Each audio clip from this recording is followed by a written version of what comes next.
Hello, welcome to part 3 of this Illustrator thingamabob for creating artwork for screen printing. I'm Casey from StartScreenPrintingNow.com.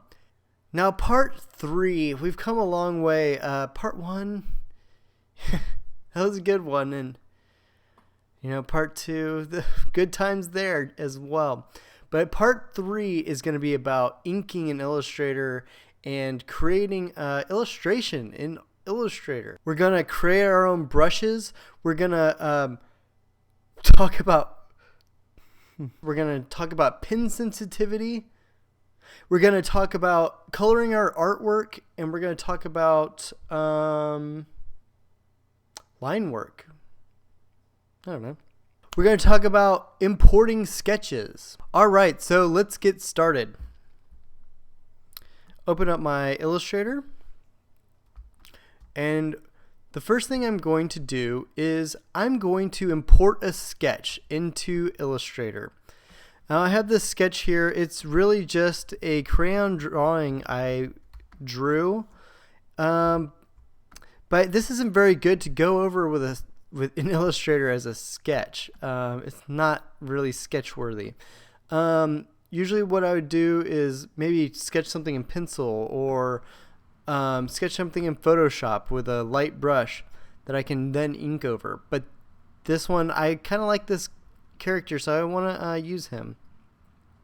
So I'm going to open this crayon drawing in Photoshop. Yes, I draw in crayon sometime.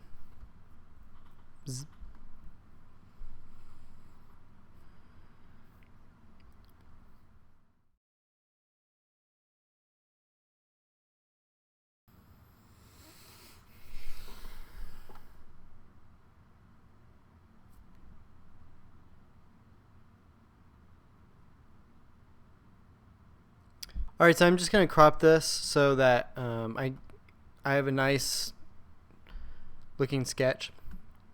And then I'm going to adjust the lightness and the levels of this artwork. Because right now it's really dark. And as a sketch, I don't really need it to be really colorful. I'm going to kind of blow it out and make it really light. Next, I'm going to change the mode to grayscale. This allows it so that when you import this into Illustrator, you can change the color, apply a color swatch to this grayscale artwork. All right, I'm going to save this.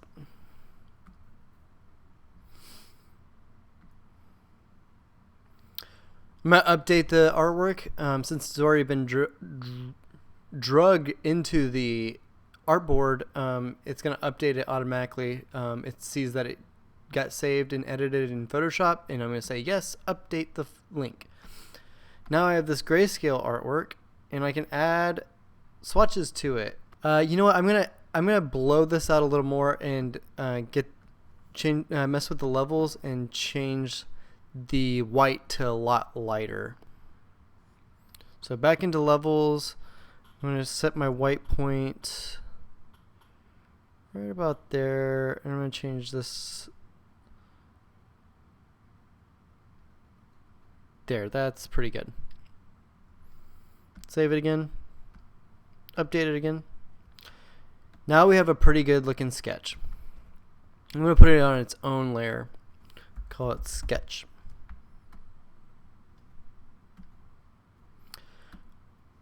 I'm going to select it and select the sketch layer.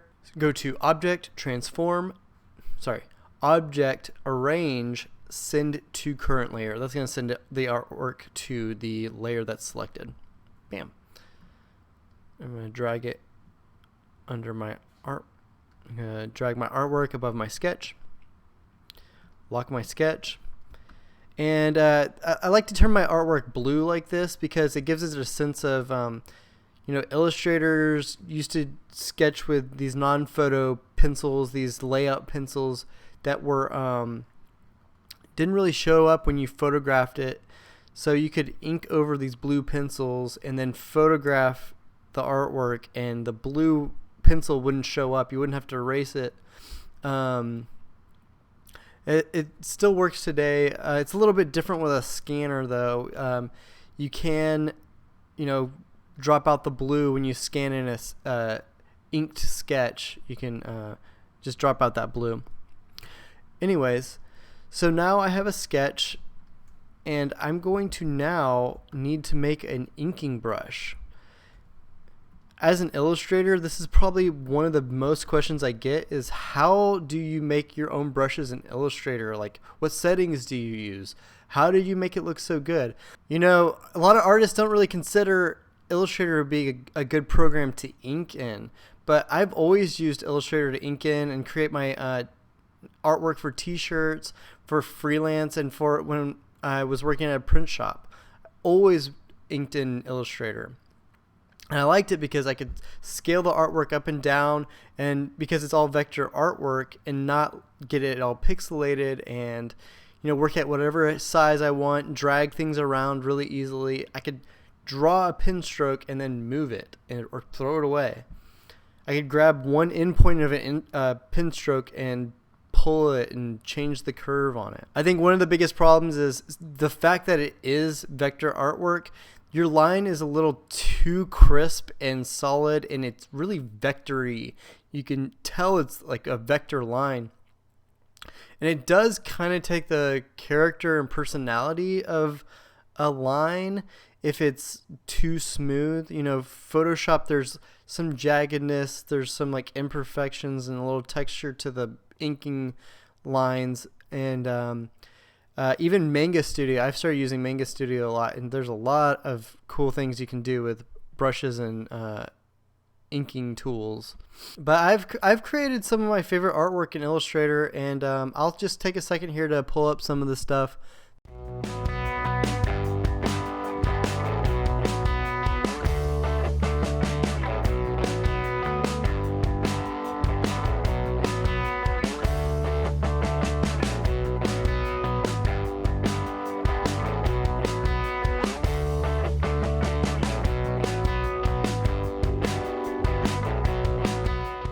Okay, so when people see that you can draw really well in Illustrator and get really cool lines, everybody wants to know, what are your brush settings? How do you create a brush in Illustrator to make it look like that?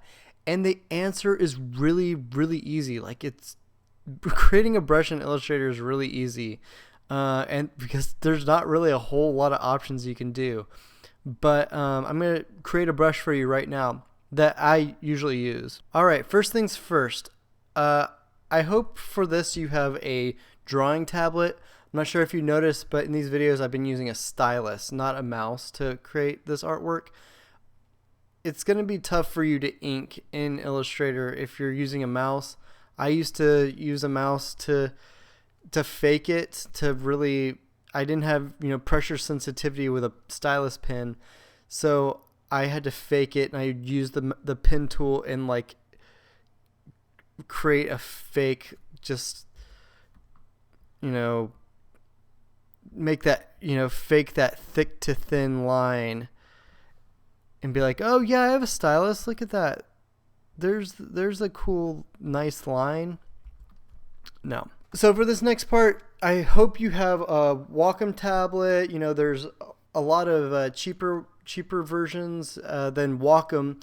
I have a Wacom Intuos 4. I'll put a link to that so you can see what I'm using. You know, the pen gives you a lot of pressure sensitivity, and it really makes your lines, your ink lines, look really cool. I don't really need to explain that, but I'm sorry if you're turning off the video now. Okay, so now all the people who have tablets and all the people who don't left, we're going to go over here to the brushes palette and say create new brush, and I'm going to choose new calligraphic brush, new calligraphy brush, and say OK. And I'm going to choose the diameter 10 points, and where it says fixed, I'm going to change it to pressure.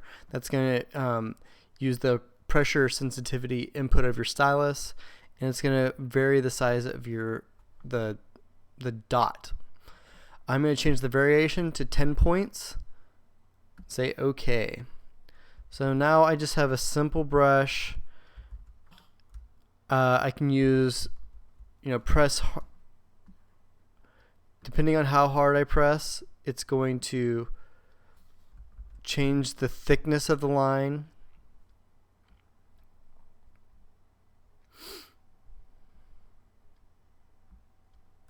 Also, I'm going to name this brush so I can keep up with it. I'm going to name it Casey's brush. And you should name yours Casey's brush too. Alright, and I'm just going to test this out a little bit. There's a little bit of wobbliness. We can double click here on the brush tool and change these settings if you like. It's all really your preference on how the ink feels when you're doing it. The fidelity, that kind of controls how many anchor points Illustrator is going to put into each line. How many different joints it's going to have. Smoothness, it's going to like do a little bit of smoothing to your line and make it look a little nicer because you are jittery and maybe you're drunk. So I like these settings right here. I have it set to 0.5 and 34% smoothness. And maybe that's smoothing it a little bit too much, but another thing you can do is change the pressure sensitivity of your brush. I'm going to show you what I use for mine usually. I'm going to go into my system preferences, Wacom tablet, and tip feel. You're going to change the tip feel, and I usually like the second to highest firmness. I like a firm tip. You can see the current pressure, like I need to like push pretty hard to get past that that last 20% of pressure sensitivity. All right, so there's a lot of lag now because I'm recording my screen, but this will still work, whatever. So right now I'm just going to go over my artwork. I'm going to first make sure I'm selecting a spot color for my inking lines. And what I usually like to do is change this color. I'll make it a little lighter so I can see the artwork underneath it. And what you can also do is you can set this whole artwork layer to multiply. There's this little circle here next to on the layer palette. I'm going to click on that circle, it outlined the circle, and then under transparency I'm going to say multiply, and then it's going to make the whole layer multiply. And that just makes it so that when I draw I can still kind of see the sketch underneath the ink line. I'll make this a little lighter so you can see. So I can still see the sketch and I don't cover it up. Change this back. So now I just kind of go over all the lines. Making interesting. Right now I think the smoothness is way too high. It's like rounding off every corner. So I'm gonna try this again. And I like that a lot better. I'm probably gonna fast forward this whole part, or else I'm just gonna be sitting here slack-jawed while I slowly ink this whole thing.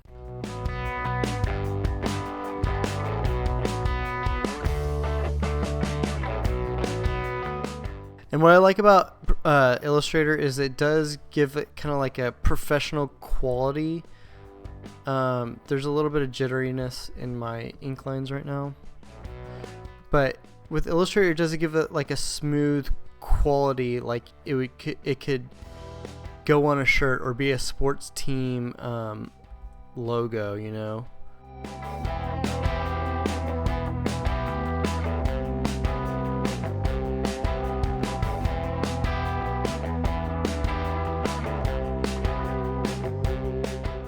See, whenever I mess up a line, I can also move it, grab the anchor points, and move it, and bam.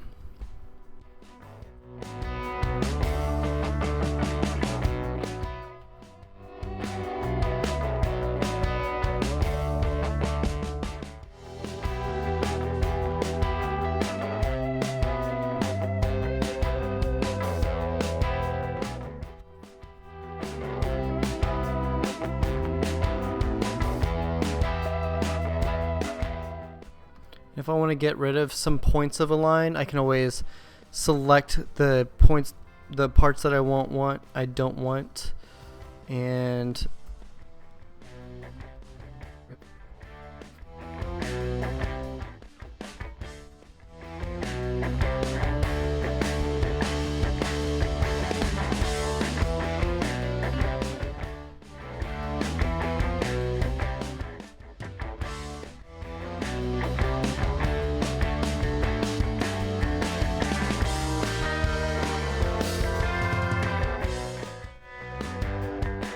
you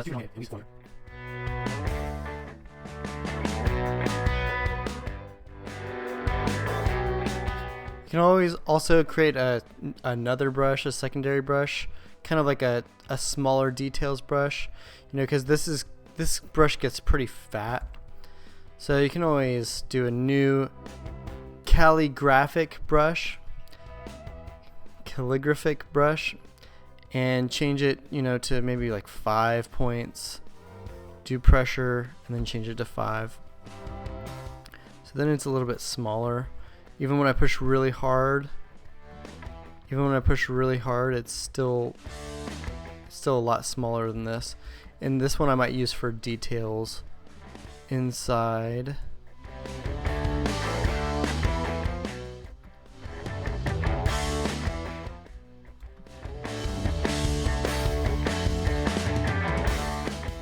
Alright, so that's good enough for an example that I'm just going to throw away later. So if I turn off my sketch layer, we now have our whole outline. It doesn't really look as good. I kind of rushed it, I'm sorry. I can change this back to black. Back to black. Let's say I want to put this on like a red shirt or something.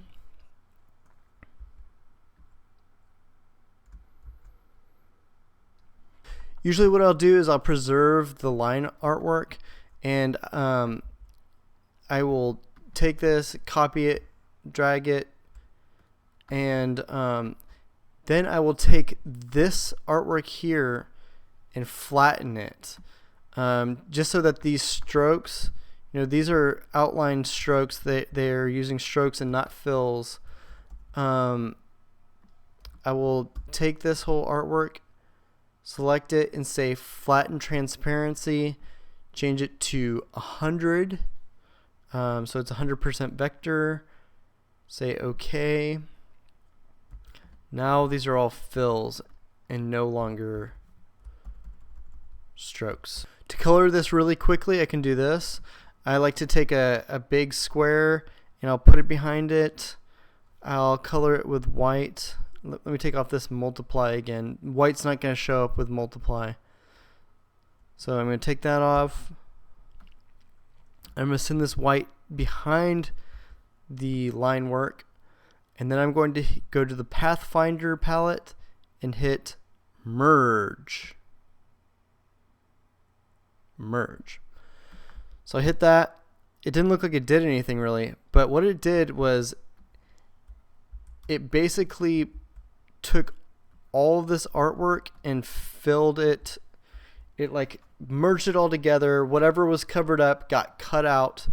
And so now I can take this, and I already have a lot of the coloring done for me. Now I can just, you know, select here and start applying colors. Oops.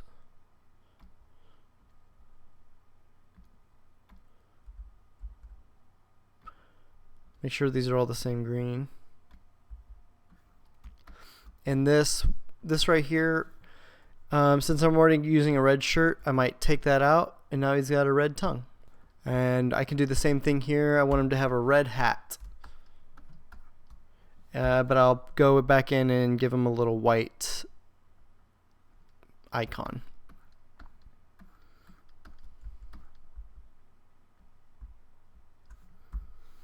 I can also do this, since I already have some fills colored with that color. Instead of going over to the swatches, I can select them, select the eyedropper, and then select the color I want, and it'll automatically apply the fill to it. Alright, so I already have some, a 4-color artwork. It's got black, green, white, and no, it's just 3 colors because the red is the color of the shirt, so it's just black, green, and white.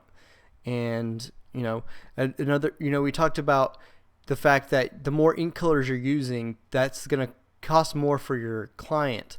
And if you can keep that cost down, they'll be happy. You can kind of cheat and make more colors by, we're making red by taking out all the color. And I could also make halftones within this. We talked about halftones before. So right here, like if I want to make his tummy a different color, and yes, I said tummy, I might do this. I'll select it, and then I'm going to choose the knife tool. Where is that? Knife tool. And I want to separate this artwork right here. So I select the knife tool, and I'm cutting out all the spots that are connected. So now his tummy is a different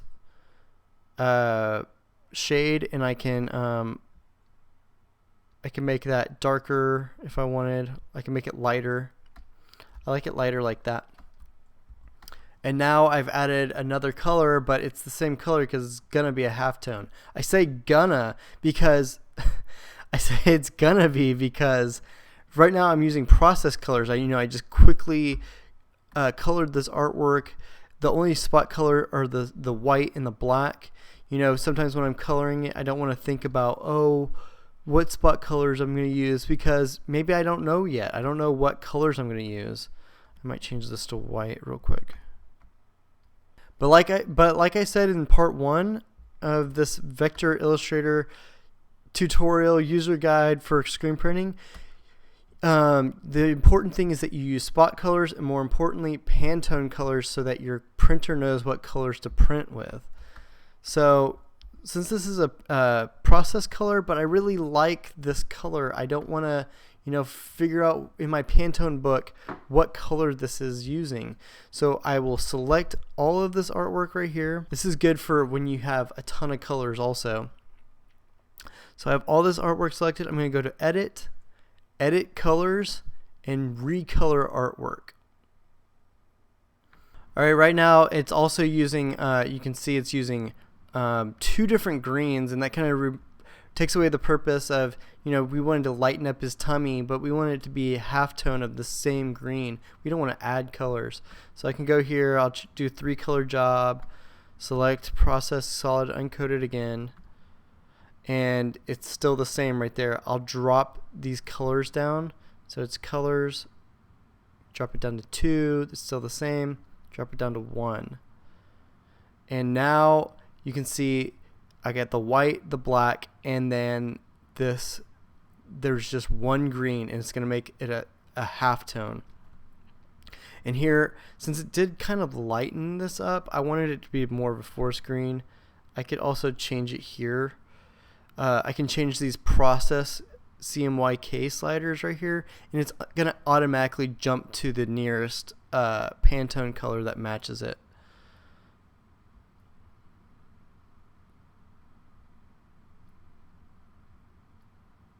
So that looks a little more like what we had. Say OK. And now it is added a Pantone color. It chose Pantone 363. And his tummy is using a halftone of 81. I might drop that down to 30. Just for viewing purposes, I'll say 75 though. Or I'll say 60. And you can see this is 100% 363. It's 100% Pantone 363. This white is still white, and this black is still black. This is pretty good if you have really complicated art. You've been making really complicated art. You have lots of colors in it, and then you're like, oh shoot, I only can use 4 colors. You can select your artwork and use the edit colors panel and drop the colors down, and also select Pantone solid uncoated colors instead of processed colors now. Alright, and I think that wraps this up. We've learned how to ink in Illustrator, how to create our own cool Illustrator brushes pretty quickly and easily. It's way easier than you thought. We looked at how to set up your Wacom tablet or your stylus, whatever you're using to ink, how to set it up to look good on the screen. We talked about easily converting processed colors to Pantone colors. We also talked about flattening and merging our artwork so that it's a little bit simpler and easier to manage and change the colors and deal with. So you have all fills. All right, so stay tuned for next time. We have part 4 coming up, and I think that's a really important one. And if you like this video, hit subscribe, please, and give it a thumbs up. And go to startscreenprintingnow.com. Thank you, guys. Bye.